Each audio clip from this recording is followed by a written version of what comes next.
Duck the Great Western Engine loves his branch line. He loves puffing along the branch line, which he nicknamed the Little Western. Donald, Douglas, and Oliver also liked working beside the sea. However, one night, their branch line was hit with a hurricane. It struck the island, but it struck the Little Western the most. When the hurricane was over, the branch line was a mess. Sand, branches, and other debris lay all over the track, and some parts of the line couldn't even be run on. The Fat Controller came to see the engines of the Little Western at Tidmouth's sheds. "I'm afraid the line is in need of huge repairs. The old bridge near Dilly's Pond is on the verge of breaking, tracks are bumpy and rusty, and it isn't safe for engines to run on the line. So I'm going to have to close it down until repairs are made." The engines were very sad. "However, I have gotten some new jobs for all of you. Donald and Douglas, I'm sending you two to Edward's branch line. I'm sure everyone will be happy to see you there." "Thank you, sir." "And Duck and Oliver, I'm sending you to Thomas's branch line. Mavis, the quarry diesel, has had engine issues and is getting sent to the works, and Daisy is having a checkup. The branch line is in need of some help, so you two will help the branch line engines, and I know that they will appreciate it." "Yes, sir," said Duck. "But what about Toad?" asked Oliver. "Toad may come with you. However, he will have to go on some stone trains for a few trips." "Yes, sir." "Great. That's all settled. Now, head on to your new jobs, and be careful, and go slow." As the engines puffed along the main line, it was a terrible mess. The stations were wrecked, and debris was all over the line. Soon they had to go their separate ways and said goodbye to each other. When Duck and Oliver arrived on the branch line, they had a warm reception. "We're glad you're here to help us," said Toby. "Glad to be back, I suppose," joked Duck. "Oliver, I'll meet you at the quarry. You can come with me. Duck, Thomas is helping deliver hurricane supplies, so we need you to take Annie and Clarabelle down the line. He should be back the next day, and during the next day, you shall be doing Daisy's work." So Duck coupled up to Annie and Clarabelle, and Oliver followed Toby to the quarry.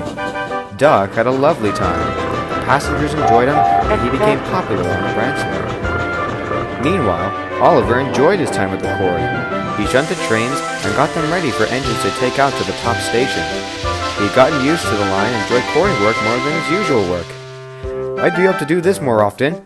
"Only if Sir Topham Hatt allows you," laughed Percy. The engines enjoyed their time, but secretly, Duck missed his branch line. When Thomas came back for work, he saw Duck with Annie and Clarabelle. "Thank you for your help, Duck," said Thomas. No worries, Thomas. I'm just going to do Daisy's work for now. The passengers were put in good order." Soon Thomas was in a siding, waiting for Duck to pass by. He heard his whistle, and he puffed into the station.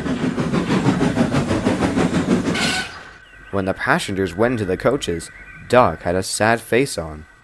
Soon the guard's whistle blew, and Duck blew a sad beep beep. Thomas was confused. When Thomas came to the shed that night, Duck was there, talking to the Fat Controller. "You have been a great help to the branch line, I've heard. I'm sure Thomas appreciates the helping hand." "Thank you, sir, but how long will it take until my branch line is done?" "It's going to take longer than expected, about 4 more weeks. Now I must be off.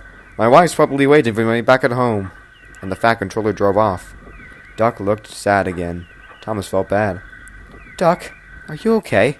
"Yes, Thomas, I'm fine." "Duck, you don't look happy. Please, tell me what's wrong." "All right. Well, my branch line was wrecked by the hurricane hard, and I've been working on your branch line for a while. I want to go home. It should have been ready by tomorrow. And now it's been pushed back more weeks. I'm not saying that I hate your branch line, not at all. I just want to go home." Thomas soothed him. I would probably feel the same. But don't worry, I can help you feel like you're home. You can always talk to me or anyone on the branch line in case you need any advice or talk to someone. Duck felt better. Thank you, Thomas. No worries. Now, how about I come in and you can tell me some stories about the branch line? Duck loved the idea and spent the night talking about ducks and tenders and ruined breakfast. For a few more weeks, the engines worked hard. Duck suddenly felt right back at home again. He did all his work with ease and made the branch line work like clockwork. When it was time for Duck and Oliver to leave, Thomas and Duck were sad to say goodbye. "Come back again soon," said Thomas. "We will," said Duck. The two engines puffed home.